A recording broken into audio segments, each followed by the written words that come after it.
And welcome back to We Talk Sports Good, and we're live here, NFL Week 10 live analysis, and then we'll do a little preview of Week 11, and if we got time, we're going to squeeze in a little new playoff picture look, because things have changed drastically since we last did our buy-sell. Unfortunately, Riverboat Thomas is out there gambling in Shreveport. Actually, he is working ETBU basketball games, so complete opposite. We promise.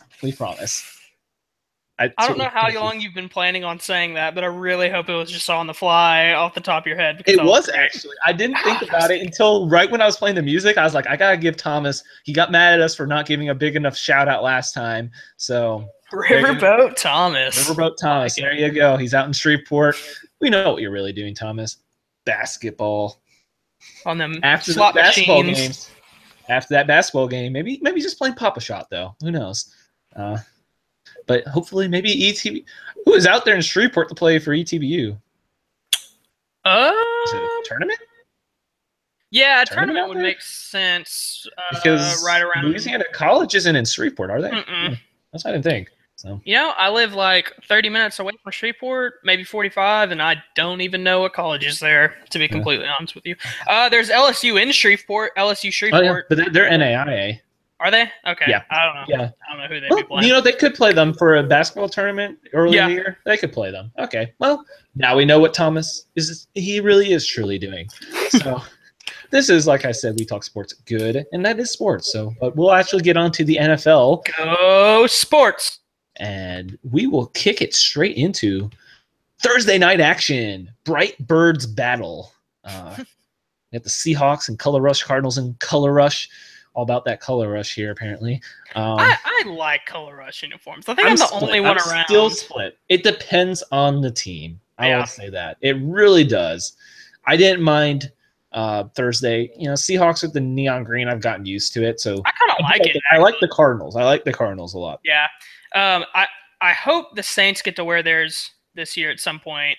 I don't know. I haven't looked at the schedule. Everyone has a Thursday game. Okay. Well, the Saints have all white ones, and then like the kind of different shade of it. I really like the Saints ones. I'll go see what week they are. But, yeah, I mean, it was a close game for Drew Stanton starting. But, I mean, I think the biggest story out of that has to be Richard Sherman tearing his Achilles. I mean, that's a huge loss when Earl Thomas wasn't already playing.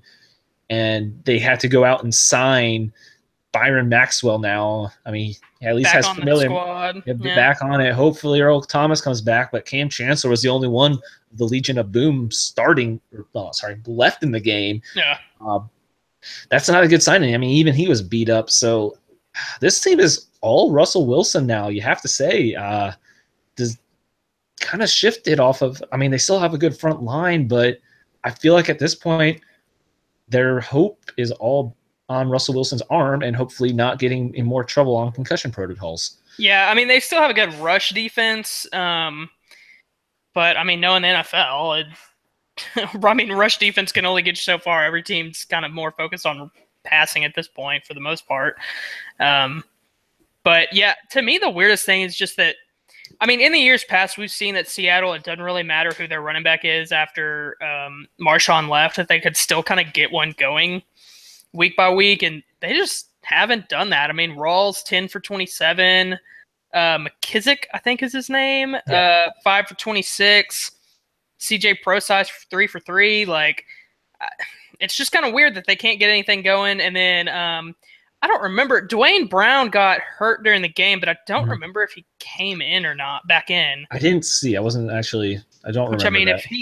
if he went down, if he was out for the season, man. I mean, they just traded for him, and they traded quite a bit for him. I mean, yeah, I still think this is a playoff team. Yep. Even with Sherman out and the other injuries they've had, but I'm thinking the Rams are going to win that division now. Yeah, see, I'm leaning there. I mean, the Rams do have a very tough schedule here on out their next part. But one question is, I heard this the other day on radio, and it brought up a good point. Russell Wilson has to be in the MVP discussion now, right? For the rest of the year. Oh, yeah. I mean, he is putting up good numbers and kind of interesting. The offense has changed. It has changed very drastically. So I find that really interesting. You do have to give him. I have the Rams scheduled pulled up now, and I know we'll get to Rams in a little bit, but just to kind of say what I mean about their schedule, they have at Vikings, home versus Saints, at Cardinals, that won't matter, but then home versus Eagles, that's another big game, at Seahawks, which they lost home versus Seahawks. You get a nice, easy game at the end with the 49ers. But that'll be interesting. That is the chunk of their schedule right there. So, real quick, is that a 49ers win at the end of the season because they sit most of their starters? The Rams or 49ers? The Rams sit their starters because they've already got their playoff spot. Well, see, I don't know. I don't know if you can say that because that tough of a schedule, they might be very close to get a bump. That's true. That tough of a schedule, you probably will need that win. Mm-hmm. So yeah, that's true. Yeah. So we'll move on to I'm sure you can't wait to talk about the Saints come marching in with a dominant run game and just a destruction on defense. I honestly was like speechless during that game because, I mean, Buffalo's not like you've bought into them more than I have all season. That's true. But me not buying into them wasn't me saying that they're not good. I think they're good. I didn't think they were as good as you did, and man, I don't know if it was they played a really terrible game or if we were on it, but 47-10 against opponent coming in that was, 5-3 and we were 6-2. Like, I thought it was going to be a better game than that. I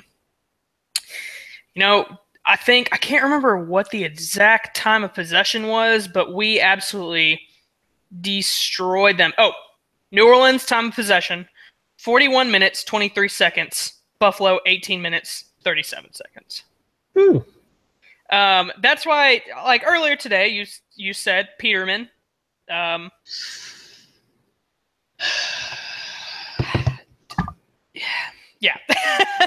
that pretty much explains that. I don't think Tyrod should be completely blamed for this game. His offensive line was terrible, and his defense couldn't get off the field to let him have a chance. We ran the ball down their throat. Drew didn't even have to have a passing touchdown. He had a glorious rushing touchdown. Yeah, I mean, we had, 4 different players with a rushing touchdown, 2 players and 100 yards with over 100 yards rushing, and, it was a good game for us. Defense kills it. Yeah. Honestly, I mean, we got a comment. Go Saints from Cody, who was on previous college football. Right. Yes. I think the Saints kind of speak for themselves on that. And so on the Bills, I will go on this. I have bought into them so much this year, so I will address it here and now because that's the time, right? So do they want to break their playoff drought? Is that what they want to do, right? I mean, it's been a very long time for the Bills. So benching your quarterback who is efficient and has played great this year and past years, and I haven't really seen a flaw. I mean, maybe he doesn't have the biggest games, but what weapons do you have around him? Kelvin Benjamin is now your big weapon, wide receiver wise, but that was his first game. You expect him to have 100+ yards in the first game? Well, and they have Shady. You don't when you have that running back, he shouldn't have to be this big time playmaker. Your defense is supposed to be your heart and soul of your team. So your style of quarterback is the right fit. I don't know what you are. Yep, nope. That's what's holding us back from the playoffs. You know what's holding you back? Management. It's been this long, and I was buying in because how they were turning it around, like this, all these picks they were getting in. I was like, wow, this is a good formula to turn the team around. You keep Tyrod in there and start putting stuff around him. He's going to be I put him in top 15 quarterbacks when he's on. That's what you need. That's all you need when you have supposedly your focus on the defense and that good of a run game. I would take him in certain fits. He'd be great. I think he's a great fit for them. I don't know what they are doing with him right now and what they think is better in Peterman, whatever his name is, from Pitt. The guy that got Nathan Peterman. Nathan Peterman. He couldn't even win the job at Tennessee and left. You know, I really don't know what they see in him. I know they're like, oh, he's got the pro side. I couldn't buy in. I can buy in, you know, some of those guys that go to like a school like Pitt that, you know, maybe he had like a decent, you know, he had played well, but maybe the team's not great around him. Mm-hmm. You know, I understand it. You don't have to be the top name guy that goes 10-0 at 12-0 every year to be the top quarterback prospect. I get that. I mean, fourth rounder, but Braves proved that. Purdue. Exactly. So I get that. But what I saw out of him never looked at me as, yep, we are trying to make a playoff race. Let's put in the fourth rounder to get us there. No, Tyrod, I mean, he's handling it great. You know, in certain situations, I'd be like, go cut me so I can go somewhere else because this is ridiculous. You don't know what you're doing here.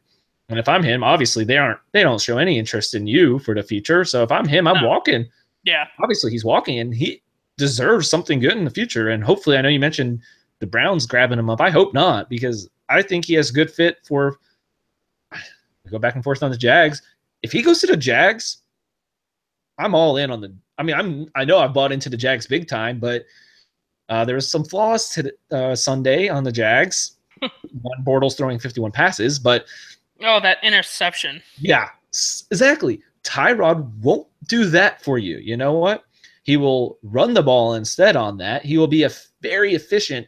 And if you're building a team around Fournette, I'm building them with a quarterback that doesn't turn it over. I'm building them with a quarterback that now gives a second weapon to Fournette. Fournette and that power in the middle. You know, every once in a while, Tyrod's going to pull it away and go outside.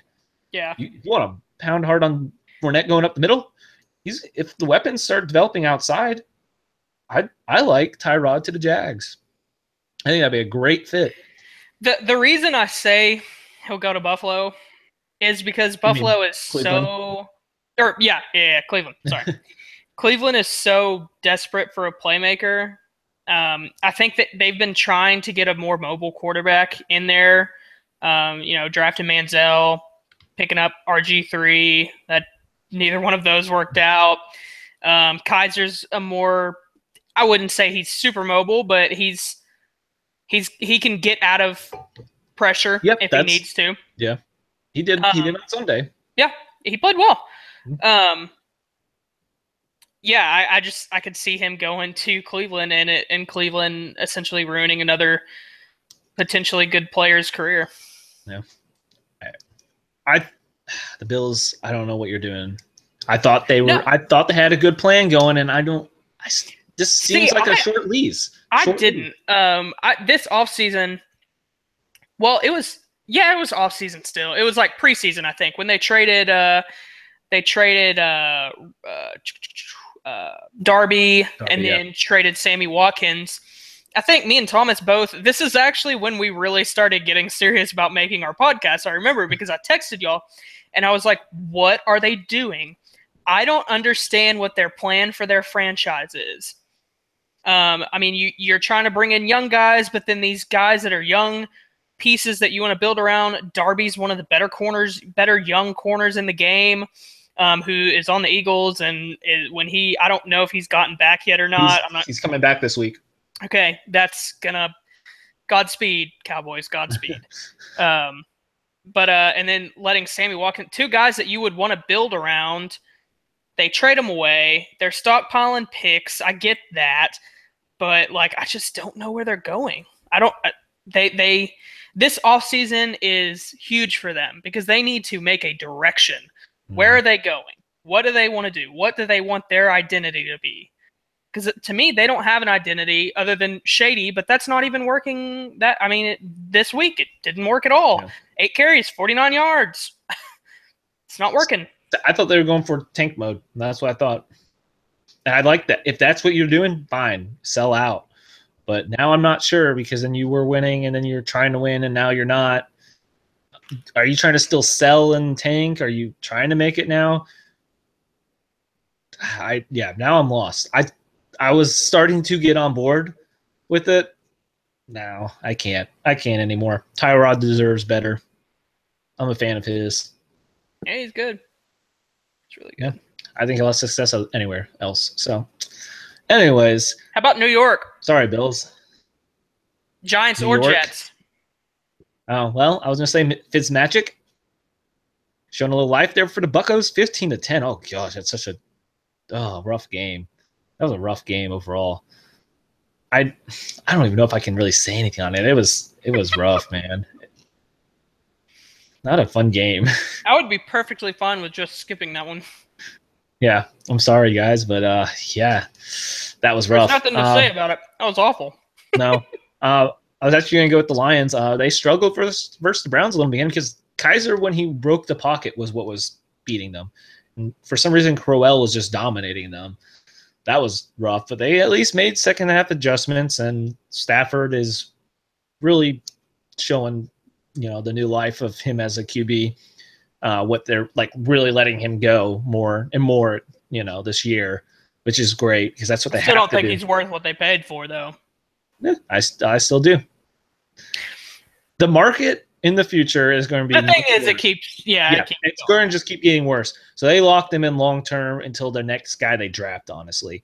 And at that point, Kirk Cousins is going to be making like $300 million. So whatever this next thing. Good Lord. So I'll take the win. They have to beat the Browns. I was a little concerned. I was like, this would be the game. The Lions would screw around and lose to the Browns and give them their first win.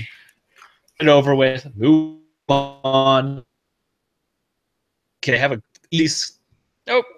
Now, and this is their chance of making the playoffs. You're cutting out a little bit there. Oh, no. No, you're good. You're good. It went back. Now? Okay, well, I was just saying the Lions, the only chance is the division. So they got to take this next part of their schedule and use it to catch up because they have the one game on the Vikings already. If they can take game 2 in Detroit and keep winning these easy games, they could catch the Vikings, and that's their only chance of playoffs. So I'll move on.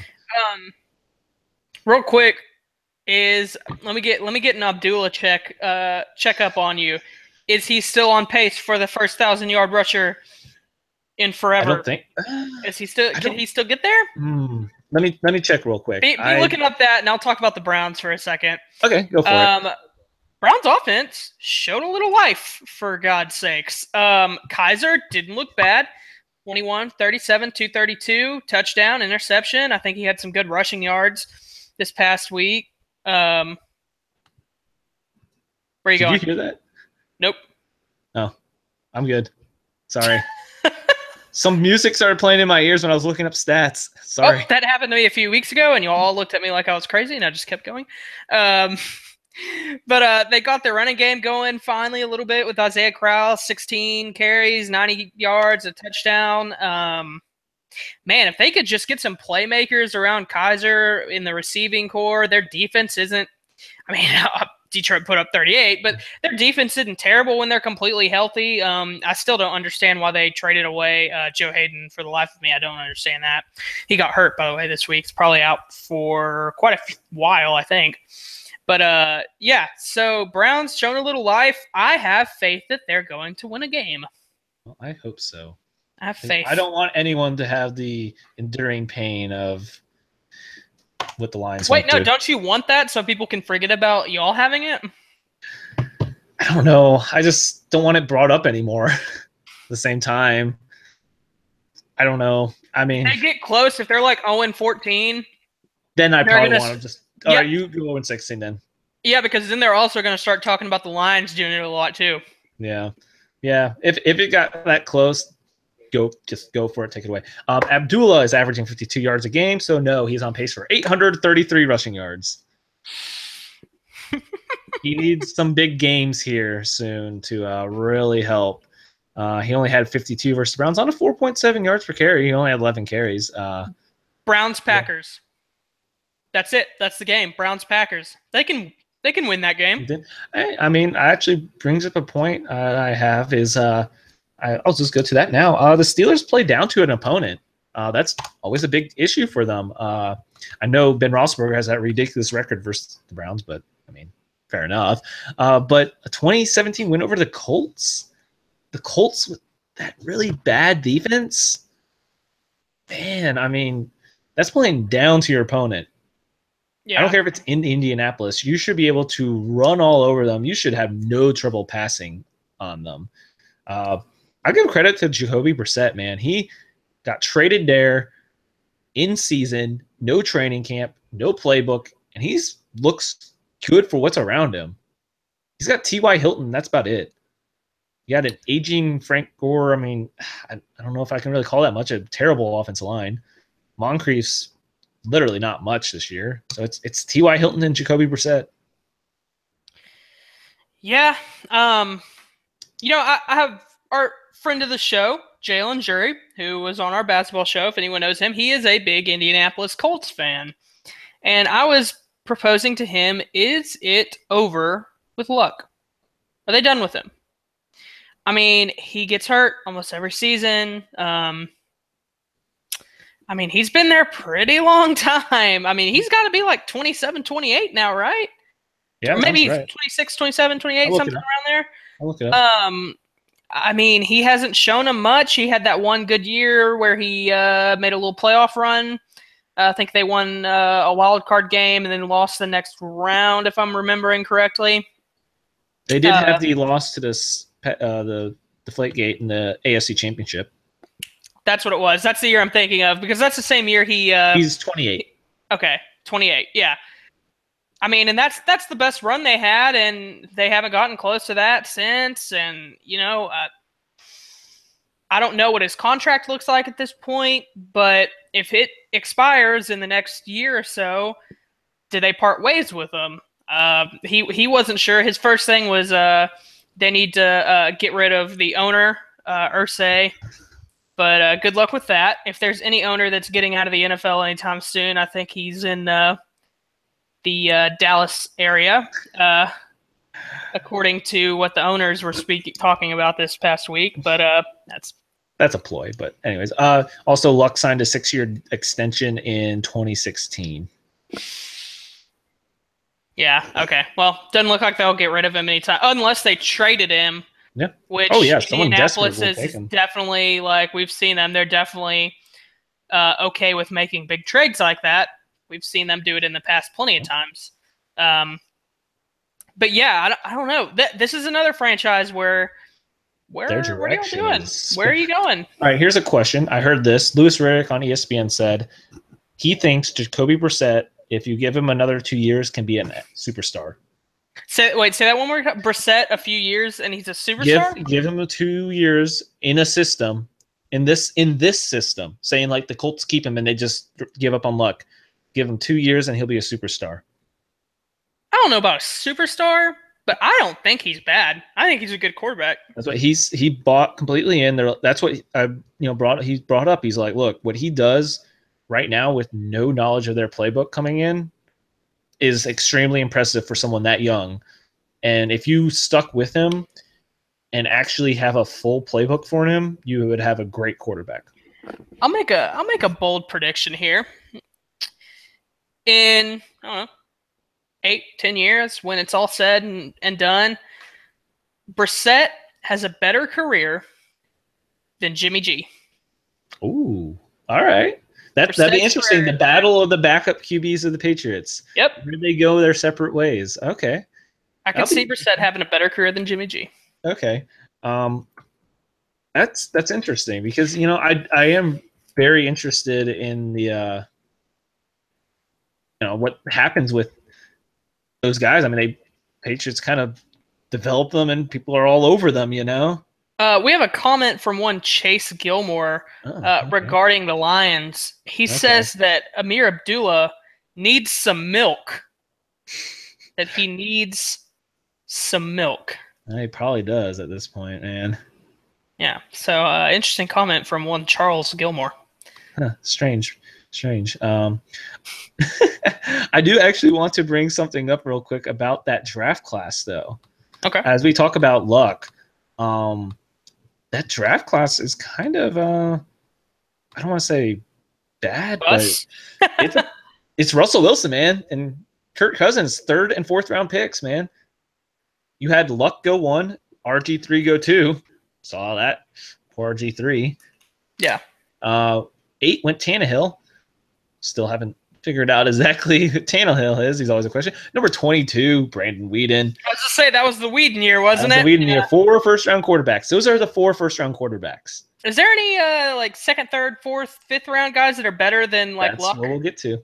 Number 2 is Brock Osweiler. He went in the second round. Third round, here we go. Russell Wilson. That was the Russell Wilson year. That was the Russell Wilson year. Yeah, third round. After all those teams drafted quarterbacks, Russell Wilson went third. Nick Foles also went in the third round. He had that one Foles good year. Stretch. Yeah, he had one good year. Fourth round was the Kirk Cousins. Nick Foles got stomped on by the Saints in the playoffs, and that was the end of his career. Yeah, it really was. Kirk Cousins was in the fourth round. Okay. Yeah. And because RG3, that's right. Shout out to both. And then 6 and 7 really doesn't matter unless you care that Ryan Lidley. Oh gosh, his brief time with the Cardinals. Poor guy. That was I don't know why they ever put him out. BJ Coleman and Chandler Harnish. That was the QB class. I don't even know those two guys. One went to Tennessee Chattanooga, and the other went to Northern Illinois. And that explains it. Yeah, those were both 7th rounders. That was the 2012 draft class or QB draft class. Yikes! I guess you know what? They at least have 2 out of there because 2013 is terrible. I know this is completely off topic, but the best guy out of the 2013 draft class. Oh man, it's hard to pick. I guess EJ Manuel. 2013. This is the draft class. Manuel, was that the Christian Geno Ponder? Smith. No, I wasn't Christian Ponder. That was earlier. EJ Manuel, Geno Smith, Mike Glennon, Matt Barkley, Ryan Nassib, Landry Jones. It was a garbage. You know who I would actually say? Well, I think the best career has to be Mike Glennon out of that, just because he's gotten a shot. It didn't last long. That's why I don't know if I could really. He had that good season in Tampa Bay before Winston got there, like a pretty good season. But honestly, Landry Jones might be the best one out of there because he backed up Roethlisberger for so long. It's such a bad draft class. That's why I say, man, I don't know. Our guest from last week would disagree and say Geno Smith. He still to this day believes that Geno Smith is a god of football. Oh no! Yikes! Yeah. All right, well, as much as I love talking past draft classes, I guess we'll move on a little bit here because we could take a whole show about former draft classes and just laugh at it. It's fun. Yeah. Move on to the Bears. John Fox trying to throw games now. Challenging touchdowns and touchdowns terrible. And then touchdown. As much as everyone ripped him, someone told him to throw the flag. He hasn't he has no views on that. He's just being like, throw the flag. Okay. Yeah. Also, interesting point. At one point, the running back's foot touched the ground before he lost the ball.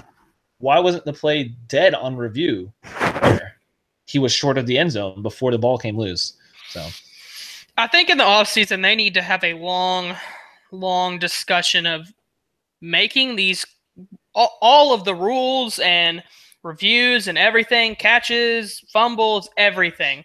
They need to just take a long look at it and make a very clear, defined list and put it out to everyone and say, look, this is what this means, this is what this means, this is what this means. So that we can know for sure, because it's still a problem. We are still having problems. Yeah. Move on to Titans just edge out the Bengals. The Bengals made that late run with that nice slant to A.J. Green, but then the Titans rolled down the field and got the touchdown. I mean, the Titans, I feel like they just still haven't – they're first, but I feel like they're just still not rolling right now. I mean, Murray had 3 touchdowns, finally had a good game, but he didn't have the yards weren't there. He had not that great of a yards per carry. Derrick Henry, Murray combo is supposed to be deadly. Corey Davis is at least back. He did have a fumble, almost a touchdown, but then he fumbled it. So, he's getting back healthy. So, I feel like maybe they're the team that can start going on a late roll, and they have a chance at a wild card, I would think. I know they have first in the division, but I think it's the Jags right now actually will take it. But yeah, me too. The Titans just need to start really showing it out, Their defense isn't that great, so that offense needs to start taking better steps up. Yeah, and I'll tell you what kind of surprised me from this one is the fact that AJ Green bounced back so well, 5 for 115 and a touchdown. I got to be honest, like after such a terrible game for him last week against the Jags and the fight and everything, I kind of thought he would like almost put up a goose egg this week and like I don't know. He just bounced back a lot better than I thought he would. I didn't see a big game from him at all this week, even though it is a not great Tennessee defense. Yeah, fair enough. Oh, I do want to actually give a shout. I meant to say during the Pittsburgh game, Juju Smith-Schuster, I saw that TD celebration. No one did. They didn't get it right away until after the game. Like after he did it, he did the AJ Green fight with Le'Veon Bell. Right. And no one said anything until after the game, and then they interviewed. Then I saw like NFL Bleacher Report tweeting stuff. Oh, that was the AJ Green fight. I was it's like, because they didn't finish it. They should have. He just threw him to the ground, and then he should have started throwing punches. Then everyone would be like, "Oh, now we get it." That's true. I got it from the beginning. I thought it was hilarious. I thought it was funny. He said what he wanted to do was they didn't end up doing it right, but he wanted to like shake hands and hug afterwards and be like, "That's what should have happened." I like Juju. He's hilarious, but yeah, he's that goes really good too. Yep, really good. Move on to, as we mentioned a couple times, we'll actually get to the game. The Jags defense overcomes Bortles trying to lose the game. What a terrible interception. Oh, my gosh. Oh, my gosh. No one was even close. Who was he throwing to? I don't know. It was like he was trying to overthrow everyone just to, like, throw it away almost, but like didn't see the the center fielder. Like I don't know what he was thinking. That was terrible. Gosh, this is why the whole year when I've had my hesitations on the Jags is because of this. Blake Bortles, what are you doing? I like how they asked him, "What do you have advice for Deshaun Kaiser?" Throw it to the guys on your own team. Are you taking your own advice? What are you doing?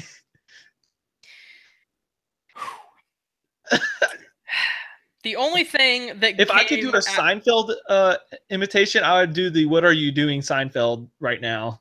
I want to try it, but I also don't want to embarrass myself. I don't want to bomb it. I tried that at Ed Orgeron. That didn't work for me on college football, so I'm going to hold back. New thing, I didn't know that you enjoyed Seinfeld as well. We will bond over this. I love Seinfeld. I actually haven't seen a lot. Sorry. I've seen enough to know.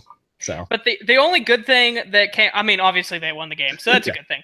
But the only good thing other than that came out of this Jacksonville win was that Josh Lambo got sweet revenge. That's perfect. And on a tipped field goal too, just to make it more dramatic. So close. Oh, so close. And the double knee slide, perfection. Oh yeah. That's good stuff. But I mean, hey, the Jags can win by defense. It is, oh my gosh. But yeah, that Blake Bortles never needs to throw 51 times again. Also, so yeah, that wraps on that game. Just careful there. Don't put the hands in the ball in the wrong person's hands. Just let Fournette run it 4 downs, for goodness sake. So move on to actually a pretty close and pretty competitive game all game. Case Keenum and the Vikings beat the Redskins and has held off Teddy Bridgewater for one more. Yeah. He has held it. I feel like you can't. Yeah, you can't. It is Case Keenum at the same point, and if he does lay a goose egg next week, everyone's going to be like, you should have started Teddy. You can't. I mean, Teddy's been out a long time. It is a long time, and at this point, if Case Keenum is not terrible, you have a great defense. He's doing great. The Redskins are, for as much as they've been beat up and as bad as their wide receiver core is, Kirk Cousins leads that team to a battle every game. So yeah. I mean, as much as we all want to see Teddy Two Gloves back in the game, and man, do I want to see because I just have a feeling that first game back, he is going to tear it up. Even if he doesn't have that great of the rest of the season, I think that first game, like, he might go for freaking 400 yards. I don't know. But yeah, you can't. They're 7-2, man. You don't replace a quarterback when you're 7-2 in the NFL. You don't do it. Unless they just go out there and go, freaking 3 for 19 and 50 yards and 3 interceptions. Like you don't replace the quarterback. You just don't doing it without Dalvin Cook too. Mm-hmm. So they know. I mean, nothing against Latavius Murray or what McKinnon's doing out there splitting in the backfield, but I mean, granted they have Diggs and Thielen. I mean, geez, Thielen is going off, but Thielen was feeling. And then Diggs, Thielen it. Diggs also had a great game too. But hey, if he's doing that without a run game, I mean, a true run game, not that Dalvin Cook, what they expected out, with having Dalvin Cook, you can't pull him. You can't. He's obviously not something you're building your franchise around. That's what Teddy will be for. But for the meantime, you don't push Teddy back and you let Keenum keep going. I get it's been a long time, but at the same time, he's going to be hesitant. So that first hit is going to be what matters with Teddy in a live game. So terrified. Yeah, I can see him going either way. He's either super terrified or he goes off. Yep. That will be interesting to see. So Thomas is probably glad he's not here for this one. I mean, he expected it, though, probably. The greatest show in L.A., the Rams, baby. All about them Rams, 33-7 over the Texans. All roads. Okay, and I know he said I had the worst text of all time. I don't remember what it was. I said, okay, so at the point, Tom Savage led that first touchdown drive. It was tied. Okay. So he had a decent completion percentage, which I gave him a ton of crap for last week. So at the moment I sent it, he was like 7 for 11, whatever yards and a touchdown. I jokingly, somewhat seriously, because he did have a good start. So I was like, oh, Tom Savage actually having a good game today. Then he fell apart. Tom was like, oh, stupidest text of all time. I mean, at the moment I sent it, I couldn't make fun of him, so I was going to have to go the other way. If you are playing decent, I had to say something about it. I have to say something nice. He led a touchdown drive. It was a good completion percentage on the drive. I was like, wow, okay, I can't make fun of him at this point. And then he fell apart. So, I mean, the Rams did what they had to, and McVay out there at halftime going, that was my fault. Did you hear that? He said, it was my fault. We will fix Jadeveon Clowney tearing us apart. And then they just stomped on him in the second half. That's coaching right there. Yeah. 30-something-year-old coach saying, it's my fault, and I'll fix it, guys. We're going to win. That reminds me. I can't remember what announcer, or maybe it was y'all that told me that he said this, but somebody said that there's no such thing as halftime adjustments. I didn't. I think I heard it during a game. You must have heard that, yeah. That's the stupidest thing I've ever heard in my life. Of course there's halftime adjustments. What are you talking about? I said that's what they did. They shut down Jadeveon Clowney in the second half. That's literally, other than resting your players, that's literally exactly what halftime is for. Like, what are you talking about, man? Well, you know what? I'll bring to the next point, because they did not do a halftime adjustment. This is the difference here. McVay said that they made changes. They shifted line. They put extra blockers. They shut down Jadeveon Clowney. Chaz Turnstile Green allowed 5 of the 6 sacks to Claiborne. I'll give him credit because 1 was on Byron Bell. Regardless, it was ridiculous that Adrian Claiborne, if anyone watched the game, or has seen any replays of Claiborne, I don't want to take anything away from Adrian Claiborne, but it literally looked like him going up against a JV player on offense, because he didn't have to do anything and he was by the left tackle. Your left tackle, I get Smith is out. You got to do something. And they thought they had something in Green. He was supposed to be their starting guard this year, left guard. But, okay, that was bad.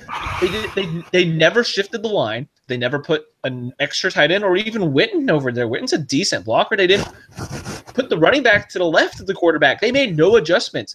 And all I heard on sports radio was, well, I mean, obviously they tore him apart. But they're like, well, maybe the wide nine's just really hard for – I was like, so what if it's the wide 9? You put a tight end over there. You put a running back over there. You shift your line. There was even one point they did show on a replay that they shifted left. He was supposed to push him inside, and he still pushed him out. They gave him the left guard for help. And guess what? Chaz Green pushed him outside when he had help with the left guard, literally was coming over to double team. And he pushed him outside, and Claiborne got another sack. And the thing was, the Cowboys were in the game for a pretty long time, and that's what happened. Chaz Green made Greg Robertson look great. Chaz Green made anyone look great at left tackle. If you haven't, I'm serious. If anyone has not seen any of Chaz Green on Sunday, go watch and realize how easy it was for Claiborne to just walk on by, basically. He got touched by one time by. All right, I'll stop. You go for it, Randall. You're an NFL offensive lineman. Adrian Claiborne is not. He's not a Hall of Fame defensive end. He's not an All-Pro defensive end. He had 2 sacks coming into the game. He's not even a Pro Bowl defensive end. Hell, he might not even be the best defensive end on his team. He's not. Vic Beasley is. Granted, Vic Beasley will play a little hybrid outside linebacker every now and then. But he's not even the best defensive end on his team. And you let this man have 6 sacks. He got a nice bonus because of that. He hit a marker for 8 sacks on the year. What are you doing? What? Why are you here? Go sell insurance. Dude, that is awful. And Cowboys, you're telling me you couldn't hey, you know what? Let's this isn't working out. Third sack. You go, hey, this isn't working out. Why don't we try to maybe put him at right tackle, put our right tackle at left tackle? Why don't we switch Zach Martin over to left tackle? See how that works out. La'el Collins, he could go over there. He played tackle in college. Travis Frederick, put him over there. Try anything other than letting one player have 6 sacks on your. Good God, man! Do anything. You do something. And I how many holding penalties did he have? I don't think any. No, he didn't have any. He couldn't even hold him. That was the thing. They were making fun of him because he couldn't even hold Claiborne. It wasn't like, hey, you know what? He held him once. He got no holding calls on him because he couldn't even grab him. That's how bad he was doing. He couldn't even grab the jersey. He was just getting smacked around that he couldn't even grab the jersey and pull him to the ground or something. I had an offensive line coach in high school. He was rather eccentric. He was, as most offensive line coaches are, a little weird, a little off. But he told us that we better not ever, I repeat, ever, let a single player on the defense touch our quarterback. He said, you tackle them. You have just straight up a form tackle. You form tackle that defensive end before he touches your quarterback. Do not let him sack the quarterback. That is your one job. If you hold, we'll try again next play. That's fine. Good God, man. Do anything. Anything. Just don't get embarrassed like that. That's terrible. Couldn't even hold. I couldn't even hold. Freaking terrible. So, yeah. Good so, job. We'll move on to some good news. The 49ers won. They won. They beat the Giants, and somehow Ben McAdoo was not left in San Francisco. But the NFL lost. Because that game was a thing that had to happen. Hey, you know what? The 49ers. Sure, whatever. Good win. Yeah. Carlos Hyde went for almost 100 yards. There you go. Yep. Oh, Marquise Goodwin, though. Yes. Marquise Goodwin touchdown was if no one knows the story about that, just go look it up because it's a pretty incredible thing. And I swear to God, if I see anyone trying to call him like a wuss or anything for basically breaking down and crying, I will lose it because that's absurd. That is a man right there. The fact that he even played and was out there is incredible. Yeah. So I guess we'll quick end the last 2 games because, I mean, there's not a lot to say. The Patriots and Panthers just whooped on some primetime games. Broncos, it was actually their defense struggled. You know what? I'll say this about the game. I say this. Osweiler was not the reason why they lost. The Broncos made a lot of stupid things that he actually made some decent plays. Not saying he was great by any means, but that Broncos defense is just I think they're just too mad still that they let Ward go, and they're just they're playing by themselves, independent, trying to make their own things happen, and it's not working out well. Have you seen some of the times that like Talib just freelances on the field? That's what they're saying. Yeah, they're just Talib's just freelancing half the time. I mean, one of the like I'm no DB. I never was. But like from my knowledge, is you don't ever get caught looking in the backfield because it will be a play action pass and you will get burnt. And this has been happening to him quite a bit. He gets caught looking. He's freelancing, man. I don't know what's going on with them, but yeah. I'm saying they're all trying to play by themselves, doing their own things right now, and it's falling apart. That's why they put up 41. I mean, there's also some very stupid special teams play. But the fact that they kicked off when they could have kicked it out every time. McManus can kick it out of the end zone every time. And they're like, the Patriots, what they did, they made us return it, and they tackled us at like the 20 because they kicked it to a fullback. They kicked it high, and the fullback caught it. Oh, let's kick it to let Dion Lewis return one. Oh, there he goes. Let's get a punt block. Yeah. The Broncos are a mess. Vance Joseph is not having the time of his life, like Sergio Dip said at the beginning of the year on Monday Night Football. Speaking of Monday Night Football, geez, okay, Panthers, you are all right without Benjamin right now. They're a back and forth team, though. Yeah. So, but hey, they're using McCaffrey really, really well right now. Granted, he still didn't have the rushing yards, but hey, 2 touchdowns you can't say anything against. And when you let Cam Newton have fun and he gets on a roll by running, he's a dangerous quarterback. When he gets upset and throws his towel over his head, he's done. Yeah. The Titanic is still going on, as he says. So. Yeah. That was a quote I was really upset I forgot to mention last week, but oh well. Well, I guess we real quick do our little go for it. Yeah, I was gonna say I don't think we're gonna have we'll save playoff preview for next week because we did kind of run. I think we kind of also mentioned it going through the games, and I think it's pretty obvious at this point. We'll keep trying to bring it up as we go. So I'll let you take over for the pick standings. So real quick, last week we all did pretty well. I got 12 out of 14. Thomas got 12 out of 14, and Dom got 10 out of 14. Just going under us. So I lost a little ground there. Yeah, that brings the totals to Thomas in the lead with 79. I'm right on its heels with 78.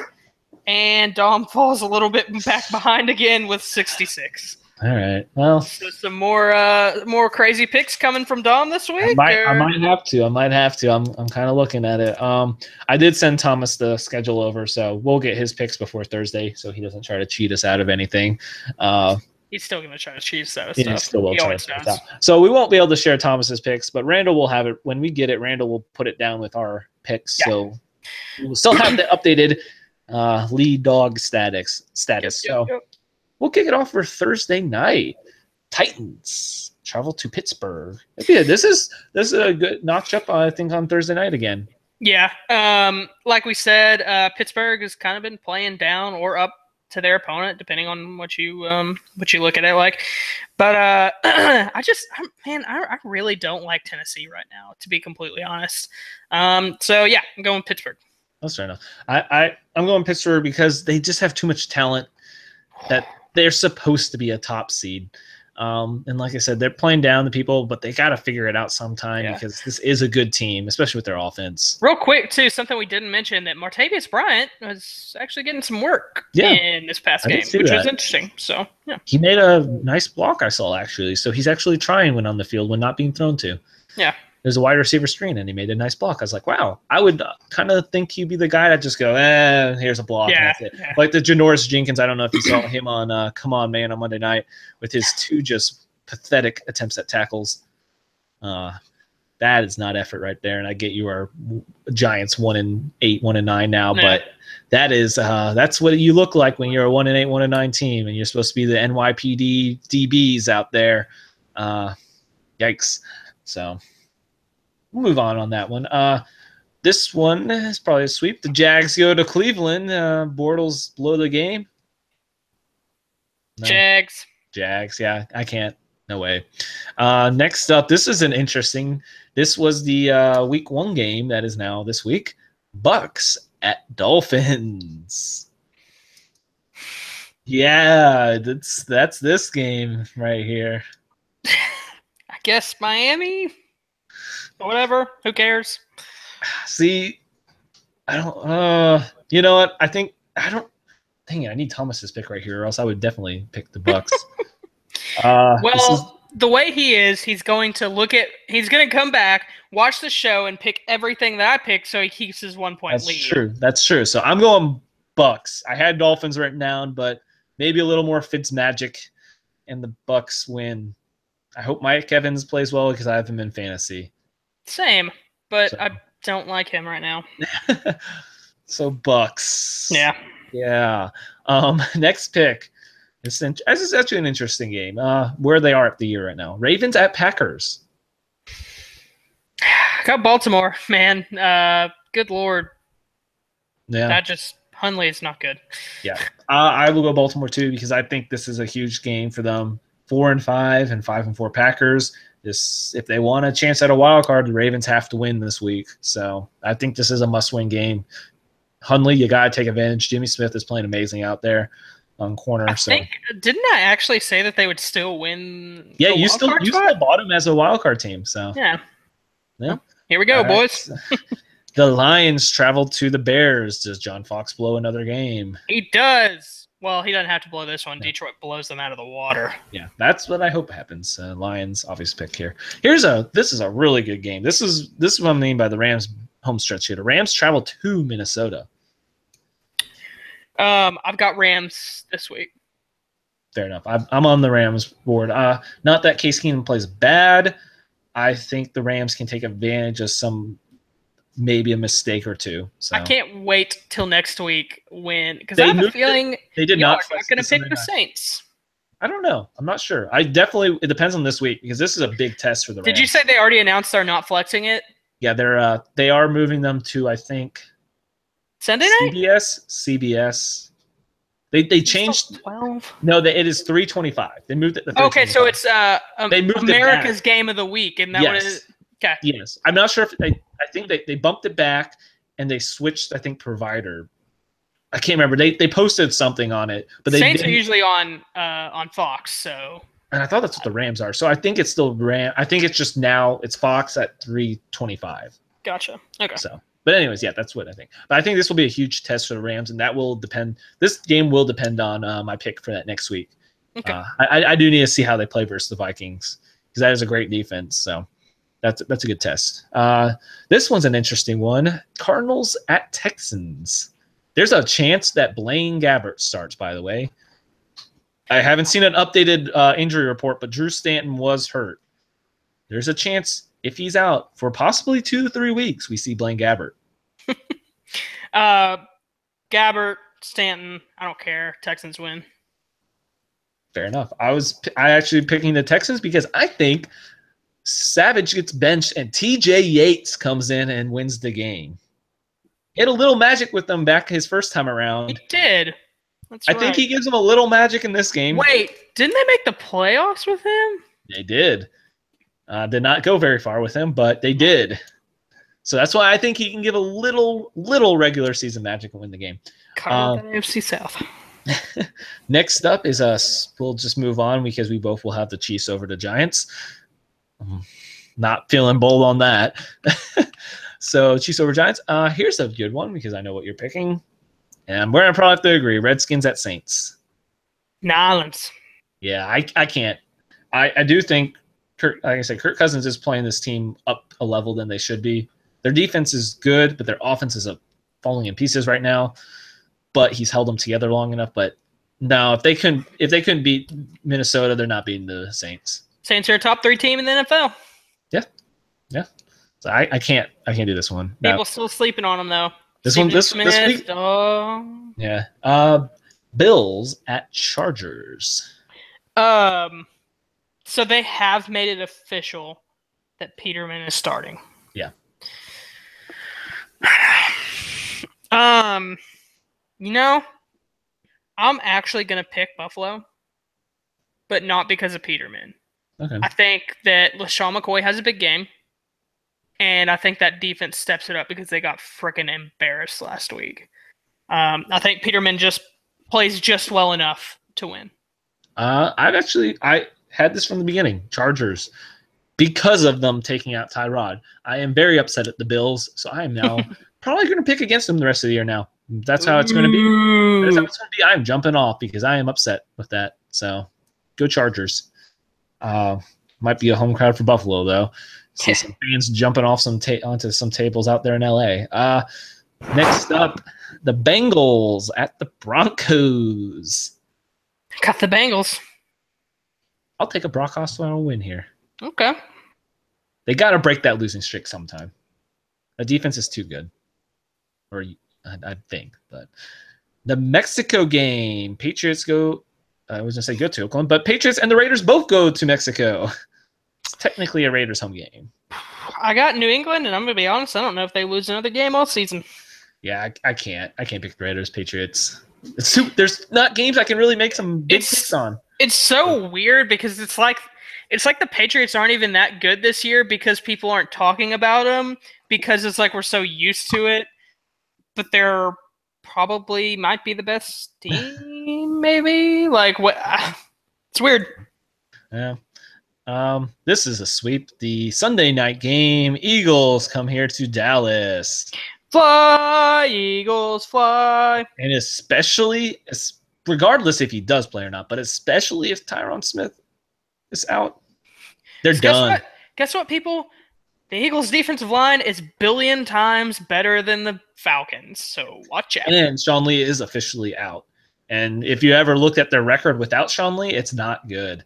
And as much as they want to say the Eagles don't have a run game, they have power backs that are going to run all over them. And Jalen Smith is not playing good at all. So they don't really have a lot of options there at linebacker. So I don't see them really tackling Ajayi or LeGarrette very well. Yeah. Say that. They're going to need a lot of gang tackles there. So Monday night game, a couple bird matchups. Falcons at Seahawks. You know, I have Seahawks written down as my pick, but as we've been talking, I have changed my mind. I'm going Falcons. All right. I had Seahawks written down as my pick, and now I will stick with them. I was thinking about switching. This was one of the games I was thinking about switching. This was like, if Randall says Seahawks, you know what? I think I can convince myself to be the Falcons. Like I said, there's not many games this week that I could really feel like I could pick an upset. But you know what? I'll stick with the Seahawks then. I'll do that. Yeah, I'm picking Atlanta because, the more I think about it, Richard Sherman's out.